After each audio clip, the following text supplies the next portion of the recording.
Muy buenos días. Muchas gracias por sumarse a nuestro primer webinar internacional organizado por el Instituto Milenio de Amoníaco Verde como vector energético MIGA para todos nuestros asociados y amigos de la agrupación de nuestra red de amoníaco verde. Ya tenemos personas conectadas aquí en Chile, también en algunos puntos de Europa, Sudamérica, Latinoamérica. eh, Muchos integrantes de la academia, de la industria, tenemos un público bien diverso, así que estamos muy contentos por la participación, ya vemos que se van sumando más personas aquí a la sala, así que vamos primero a presentar a nuestro speaker que nos acompaña el día de hoy, pero antes voy a presentarles también a Magdalena Walczak, quien ella es investigadora principal de MIGA, trabaja en la línea 4 de corrosión y desgaste. Ella también maneja bastante bien estos temas de amoníaco de aplicación que va a detallar Agustín, así que posterior a su presentación, ella va a ser la moderadora y va a hacer algunas preguntas a Agustín y también vamos a dejar un espacio a ustedes, nuestro público, para que puedan hacer preguntas en el chat. ¿Ya? Así que voy a presentar primero a Agustín, eh, una breve introducción de quién es, para quienes no tienen la suerte de conocerlo todavía. Agustín Valera Medina es profesor de la Escuela de Ingeniería de Cardiff, en Gales, Reino Unido. Ha participado como investigador principal o co-investigador en 30 proyectos industriales con multinacionales como Pemex, Rolls-Royce, Siemens, Ricardo, Airbus y E.ON. Ha publicado 221 artículos, 95 de ellos específicamente sobre energía del amoníaco. Actualmente, Agustín es investigador principal de varios proyectos para demostrar el uso del amoníaco en motores de turbina, motores de combustión interna y hornos. Ha sido parte de varios comités científicos, presidido sesiones en conferencias internacionales y moderado grandes paneles industriales sobre el tema de amoníaco para uso directo. Agustín también es codirector del Instituto de Innovación Cero Neto y director del Centro de Excelencia en Tecnologías de Amoníaco de la Universidad de Cardiff, y además es miembro de la Learned Society of Wales a partir de este año 2024. Así que eso les quería comentar de Agustín. Ahora, sin más preámbulo, los voy a dejar con él. Solamente mencionar antes que comience Agustín que su presentación va a ser en inglés, ¿ya? Así que bienvenido a todos y muchas gracias, Agustín. Te escuchamos. Muchas gracias, Federico. Muchas gracias, Magdalena. Déjenme y comparto mi presentación para que vamos a empezar desde ahí. Y no sé si la ven. Sí, se ve. Sí, se ve bien. Perfecto. Pero se ve Ahí. ahora sí en modo de presentación. Sí, Ok, se ve. excelente. Ok, bueno, muchas gracias.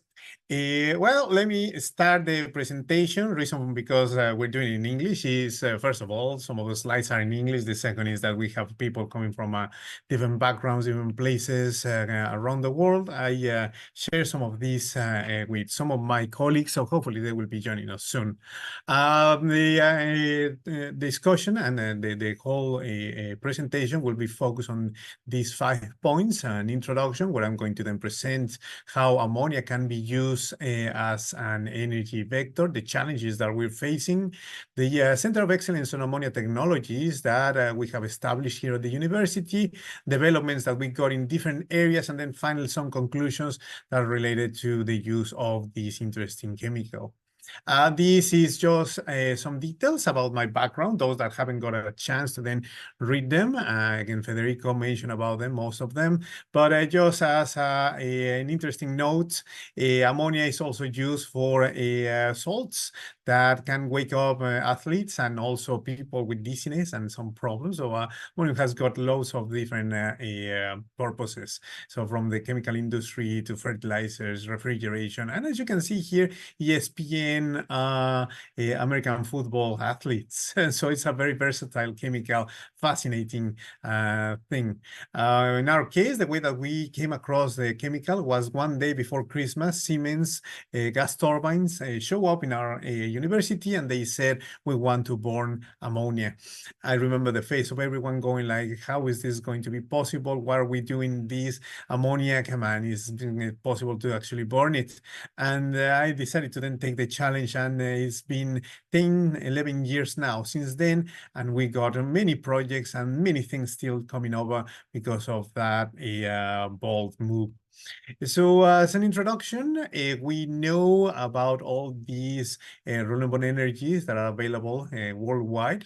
This is something that is of critical importance, especially when we consider climate change impacts and decarbonization aspects. And we need to then tap into those renewables.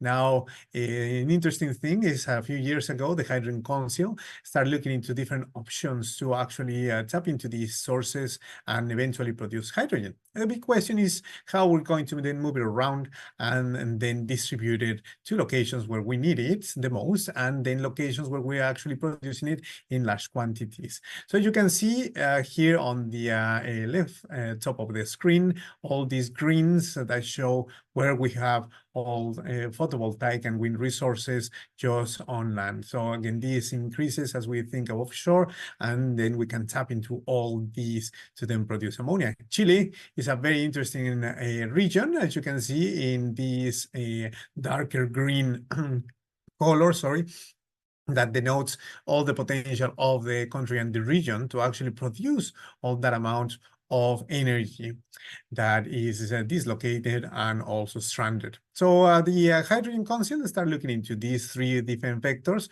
on the right-hand side, where we have ammonia, liquefied hydrogen, and liquid organic hydrogen carriers. And they considered three different scenarios. One where they had Chile supporting the consumption that is going to take place in North America, the US, then Saudi Arabia providing some of this hydrogen to Europe, and then finally Australia that is going to deliver to the Japanese economy. And with that, they considered three different vectors, these three different vectors, and then analyze from clean to cost to port costs from the three of them. You can see that the final numbers, cost at port, are very similar, 3.5, 4.4, 3.2, 3.8, and 3.5, $4.4 per kilogram hydrogen that are going to be distributed in all these different methods. Now, one of the parts that is always interesting is that if we consider the case of ammonia, it's actually being contemplated as also being cracked and then delivering the hydrogen at the final location. We can then remove that component. This becomes the most economic viable solution. And the good thing is that we got a massive infrastructure that can allow us to do that. So with that, we can then say ammonia can be obtained from renewable energies, stranded resources, waste streams, actually because of what I've shown you and the easy storage of ammonia that requires very high temperatures compared to hydrogen and very low pressures, 30 times cheaper delivery of this molecule. Can be used as well for production of energy in islands or isolated regions, as a fuel, a fertilizer, and a chemical, refrigerant, etc. In many versatile applications that we got ammonia. Hydrogen that can be obtained in more quantities than hydrogen itself, because we got 3 atoms compared to the hydrogen molecule. And then finally, we have all this economic potential that has been running for around 180 years that we've been learning how to use ammonia as a fertilizer. With that, we have an estimate of around 200 billion euros per year that are moved just on ammonia, one of the largest chemical industries worldwide. And with that, we see as well on the graph that is on this other side, that there are a lot of push for different materials and methods to actually store it, this hydrogen, but still ammonia on its own can then deliver a high volumetric hydrogen density and high gravimetric hydrogen density. So that's the reason, because ammonia is just a very interesting aspect of what could be the future. One of the questions that I usually get is, where are we going to get then this hydrogen? If we're thinking not only about fertilizers or refrigerants, but also talking about energy production. And with that, there are many ideas and concepts, some of them related to then the process of ammonia, the production of ammonia via what is called generation 2 and generation 3 methods. For those that don't know about these, currently we usually produce around 90% of all our ammonia via a process called Haber-Bosch. So we have a natural gas combined with water or steam that react and then produce lots of hydrogen that can then be combined with nitrogen from the atmosphere, put together into a reactor, and then finally produce ammonia. That's the way that we have produced over the last 100 years ammonia worldwide, and that has as well enabled the growth of the population in at least 40% of what we would have otherwise. Then we have generation 2 that is now picking up. A lot of companies are going into this route and is producing the hydrogen via electrolysis. So we split up the hydrogen from the oxygen using the electricity produced from renewable energy, and then finally put it into this Haber-Bosch process to then get our ammonia. And then finally, what is now in trend is what is called generation 3, where we have the renewable energy, then water, and nitrogen or direct air going into these reactors. And then finally, without having the Haber-Bosch reactor in the middle, produce ammonia. What that means is that anyone in the planet, anywhere, as long as they have water, air, and renewable energy, and as I've shown you, is capable to then produce that ammonia. So if that's the case, then what we got is that it's probably going to be the next Nobel Prize that's going to then support these developments. So with that, we have other ways and methods to actually produce the ammonia, and one of them is through nuclear reactions. Nuclear energy as well is a very promising way to then produce lots of ammonia, and new methods are looking into the use of thorium as a way to then produce all this amount of energy. Europe, US, Japan, China are actually working on these systems. They're containerized, small in size, the same size of as a classroom, and with that they're planning to then produce lots of energy and heat that will be the one used to produce ammonia. And the way that this is going, if their forecasts are correct, then what is expected is that ammonia produced this method is probably going to be half of the price of what we are now producing these green ammonia via electrolyzers. So it will be competitive to current prices, and if that's the case, then we'll have ammonia for everyone, everywhere, to then provide for energy. But the question is how we're going to use the ammonia, and what are the systems that are actually going to then help us to get to that point. So this is a table that shows how combination of both ammonia and hydrogen is going to help us to get to that point. We have methane reforming, renewable energies, that, as we know, in case of renewable energy, is going to provide directly to the grid electricity that can be used in demand. Now, the problem is that that electricity can power batteries, can power our houses, but it's not probably deployed in a scale that will allow us to then have large heat or a distributed long distance, long storage energy distribution. So if that's the case, we need to then find these other methods to actually store all that amount of energy that we've shown before. We have hydrogen, obviously, that is going to then provide for some of that energy. And then finally, we'll have ammonia that if we need to store it or distribute it for long distances, or then use it for regions or areas of rural locations, then could be the preferred option that will then support transport, heating, cooling, process industries, propulsion, stationary power, etc. But there are still many things that we need to understand. Reactions and combustion, we still need to fully address many of the challenges when it comes to pressures, temperatures, changes and combinations with other molecules. Public perception, we still don't understand what is going on. I'll mention some of the details and analysis we have done in the past. Regulations, we don't have any, and because ammonia hasn't been used as a fuel anywhere. Economics as well need to be proven right, and then finally the environment needs to be right and then friendly, because we produce in these concepts that I'm going to be talking about, combustion systems, N2O in large concentrations, then N2O is 300 times more damaging to climate change than CO2, then defeating the purpose of carbon neutrality.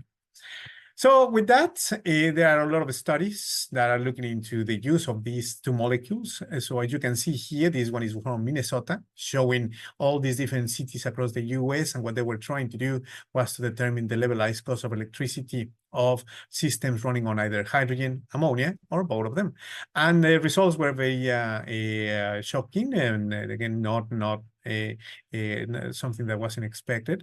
But when you combine both of them, the levelized cost of electricity was the lowest. And this is, again, not surprising in a sense that if you have a smaller system for the production of hydrogen, in the same way that you have smaller systems for the storage of ammonia, then you have the lowest capital investment for these units. So therefore, the complementation on both of molecules is going to then be probably the future, and as we are going to then go into this net zero agenda. Summer could be fed by the hydrogen and solar and renewable energy as we move along, and then probably the winter from all the ammonia that we can store during those periods of high renewable energy. So with that,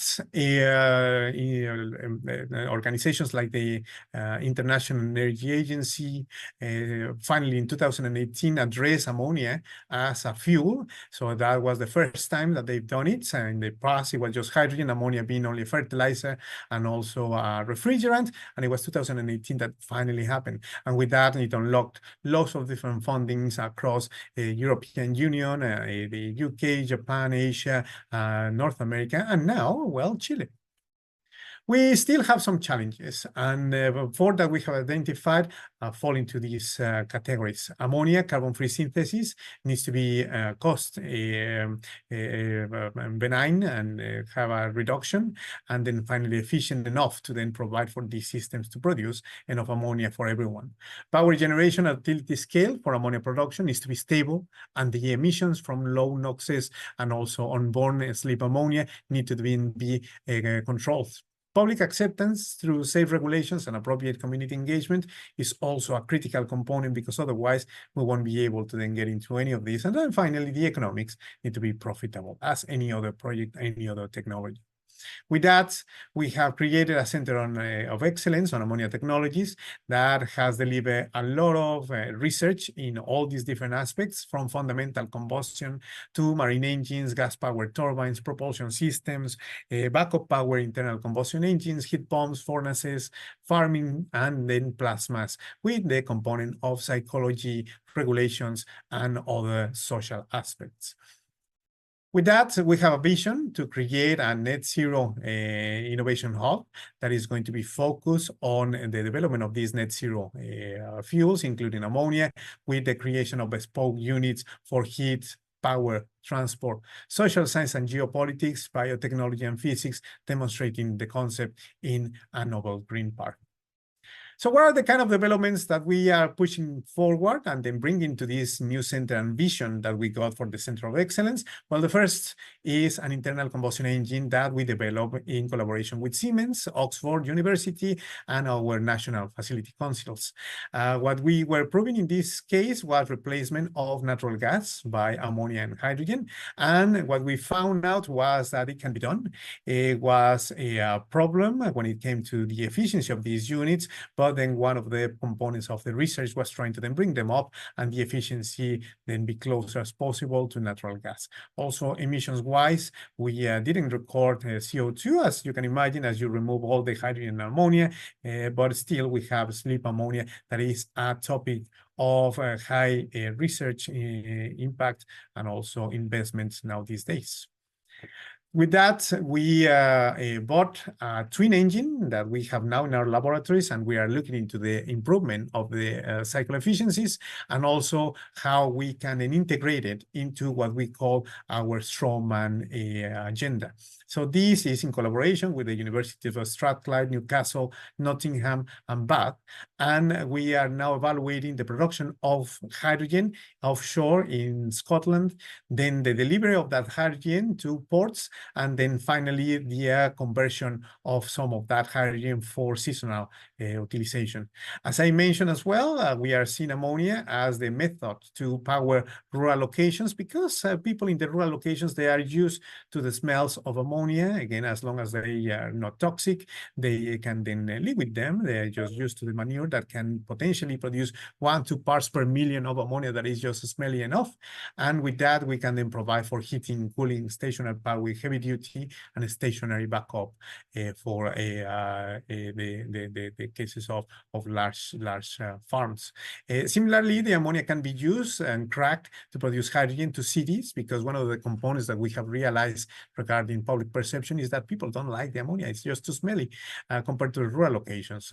So it's very likely that ammonia won't make a cut in cities, but it will be the preferred option when it comes to rural long-distance locations where there's loads of empty spaces or open sites. So with that, we also are moving into gas turbines, and doing this is what we start working on. And it's interesting to see that there are a lot of companies now looking into the development of these units. So General Electric and a company in Japan called IHI, they have signed agreements to develop the gas turbine developments of the country, and again export these type of technologies worldwide. Similarly, Mitsubishi is working on a 40 megawatts power unit that is going to be fueled purely on ammonia by the year 2026. Interestingly, that same unit is now being bought here in Cork to then power a part of Ireland. So ammonia is actually making a reality when it comes to gas turbines. And the reason is that there are a lot of studies, this one produced by Oxford University, where they analyze the cracking of ammonia, so production of what is pure hydrogen, then the use of partial cracking, and then finally use of pure ammonia. Now, as you can see, the system efficiencies go from 52 to around 60. We have calculated in some of our gas turbine units, the numbers being around almost 63%, which is quite competitive to fossil-based combined cycles, novel and new combined cycles. So with that, the use of gas turbines is potentially a reality. And this has been proved up to 2 megawatts power in these IHI facilities. And now, as I mentioned, Mitsubishi working on a 40 megawatts power unit. But why ammonia in this large power generation? Well, this is a study as well coming from that same group in Oxford, where they did studies on the use of hydrogen to then power large power units.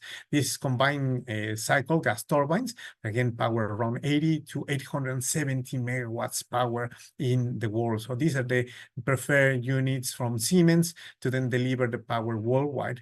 And we consider how much hydrogen is needed to then power these two units, again, 10 times bigger for the one that is in green. Then you can see that if we think about 1 month of power using hydrogen, that would mean around 4 Teesside salt caverns. Teesside is a massive reservoir here in the UK. Is now being overlooked as one of the places where we're going to then store some of the hydrogen that is going to feed our national grid. And what we need is a month to run 4 times that enclosure. So again, it's just massive. And when it comes to the 870 megawatts, 10 times bigger gas turbine, we're talking about something that is simply insane, simply impossible. 1 month of running this unit with hydrogen would mean around 2,500 kilometers of a pipeline of a diameter of 1.4 meters. Again, this is just not conceivable, not real. However, simultaneously, we go and then use 2 big containers, concrete made of ammonia, that are actually used for regular fertilizing and refrigerant production. Then what that means is that we could then provide the same amount of energy as 11 salt caverns, produce enough energy with a small unit for 3 months, and then 1 week for the large unit. So again, this is just one of the examples where ammonia is actually much better because of its energy density compared to hydrogen. And this is the White Gate gas-fired power station that is going to be receiving from Centrica, the power unit developed and manufactured by Mitsubishi at the end of this decade. So this is where Ireland is going to show and demonstrate ammonia power for the first time in Europe at that scale.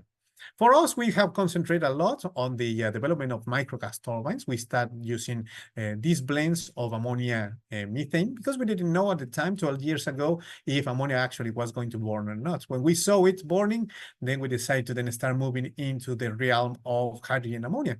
But one of the interesting things is that if you increase the amount of hydrogen, at some point the hydrogen starts taking over the ammonia, and then you create what is called a two-side flame.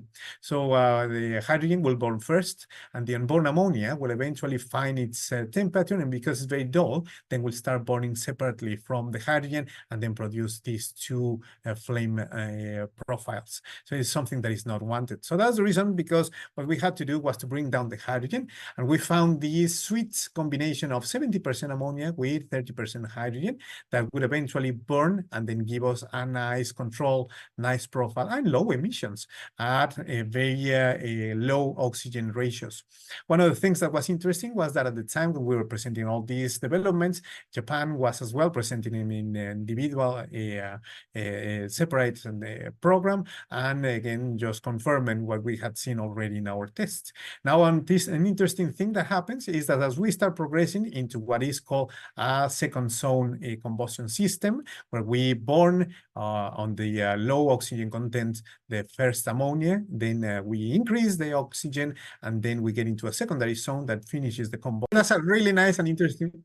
That's a really nice and interesting process. Essentially, what happens is that, yes, ammonia is less dense than air when it's at atmospheric temperature. However, what happens when you have a pressurized tank is that if you have a leak, it will just start expanding, and then with that, it will cool down to a point that it will create a mist. So it's not a gas or a vapor, it's a combination between gas and liquid. So that's the reason, because it creates this cloud that is deadly. So when it comes to the storage of large facilities and large ammonia content, refrigeration at -35, -40 degrees is the preferred option because of the health and safety. Otherwise, again, you have a leak and then just can produce this deadly mist, killing anyone. In the US, there was a case not that long ago, I think probably 12 years ago, where one of the big pipelines that runs across the country suffered that issue. And it created, again, a mist that expanded 4 hectares of land. Nobody was injured, but they had to then call the fire services, not to then tackle the ammonia because there was nothing to do, but just avoid any people going into this area to avoid contamination, intoxication. So once that the sun came out, the ammonia started warming up and then went to the atmosphere. Oh, interesting. Yeah, we have 2 more questions. One has to do on with the uses of ammonia. In particular, you have mentioned the use of mixed use of ammonia with coal in Japan. So the question is, how would you assess the technology for its viability? Yeah, no, I think that this as well could be one of those niche applications that I didn't mention about. Coal co-firing is a fascinating area that is showing a lot of potential, especially for these coal power stations.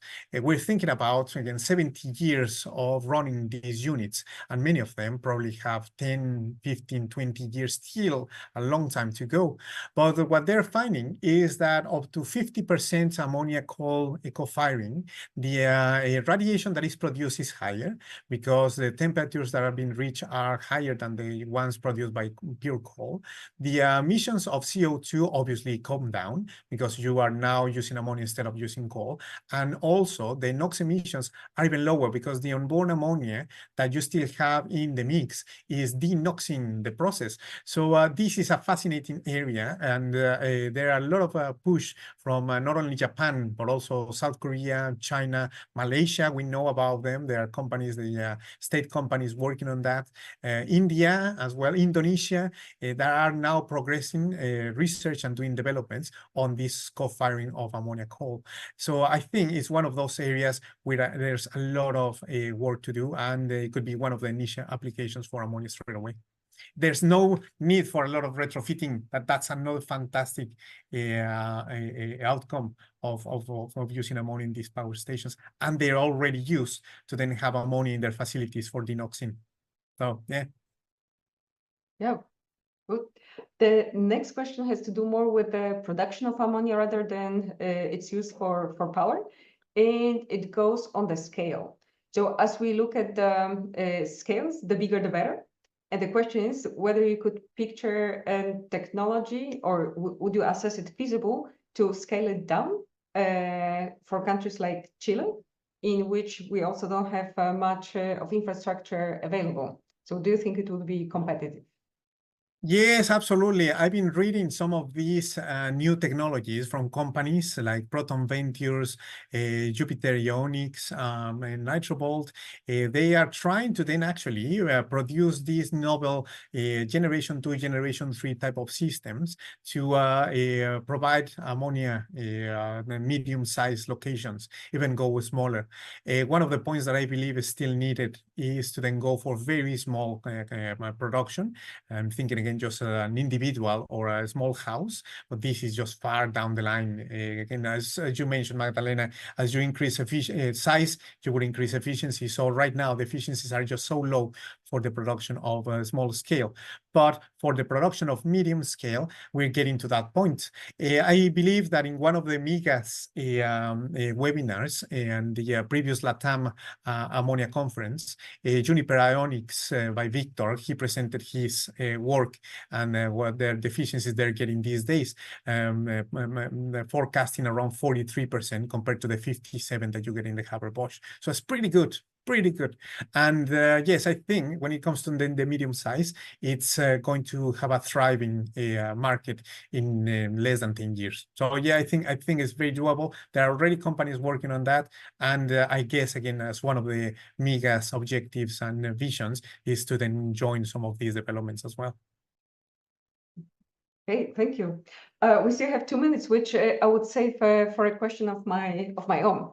So you are looking at the uses of ammonia for power at very different levels. So you have shown the big engines, big turbines. You have shown also the problem of combustion, the kinetics of the combustion, and also the materials. Now the question goes, which aspect of the different scales would be the bottleneck for the implementation of the technology in the future? Well, I think when it comes to health and safety is where we have most of the bottlenecks these days in all scales. When we are now developing this 1 megawatt power unit, we realize again all the health and safety required just to run the that system.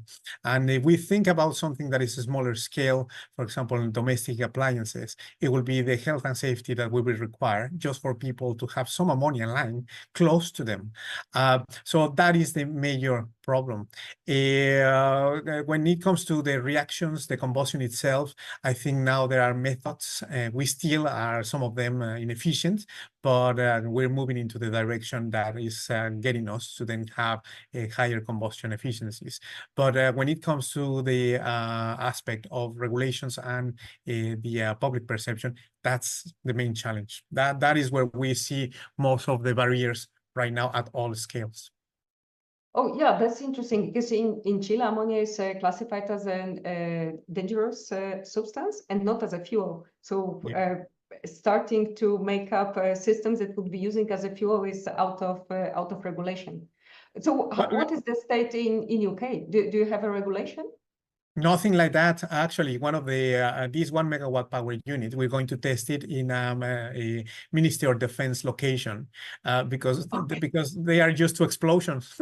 So they're considering the use of ammonia as a hazard, as an explosive, because it's not for a fuel. And that has been one of the major bottlenecks that we got to then progress on this project. We have spent months just talking where we're going to then test it finally. We have a customer that is very interested, but again, when it comes to doing it for real is just, again, how the regulation. So we're now working around the concept of this is research and development, so it shouldn't fall into any regulation yet. But when it becomes commercial, we'll have to then have a big battle with the legislative bodies locally and nationally to then make this happen. Yeah, thank you. So let's get prepared. So we're on time. Thank you so much again in name of MIGA and the LATAM Network for Green Ammonia, and hope to see you soon. Well, we see us in Shanghai. So yeah, have a nice evening. Thank you very much, everyone. Thank you very much for the invitation. Sorry to those that I couldn't answer. A very interesting question about the volumes and potential costs. I think it's a very interesting subject depending on where we are. And absolutely, anyone that is interested in coming, please drop me a line. We have already 2 researchers that came from the University Federico Santa Maria to do testing on porous materials. So we are open to collaboration with MIGA. We now have an NDA and we're very much in business hoping to work with you actively. Muchas gracias, Agustín. Muchas gracias, Magdalena. Bueno, y a todos quienes se conectaron a este webinar, que va a ser el primero de muchos, así que se vienen más novedades durante el año. Y bueno, Agustín, gracias por tu colaboración y seguiremos en contacto para más adelante. ¿Ya? Así que les vaya bien por allá en Gales. Saludo a todos por allá y a ustedes les dejo invitados a conectarse a nuestro canal de YouTube, donde vamos a subir este webinar, para que también lo puedan difundir dentro de sus organizaciones, dentro de sus equipos, para que conozcan los contenidos que MIGA y la red LATAM de Amoníaco Verde está preparando para ustedes. Así que eso, muchas gracias por participar, Magdalena, Agustín y todos ustedes. Nos veremos en una próxima oportunidad. Muchas gracias. Gracias.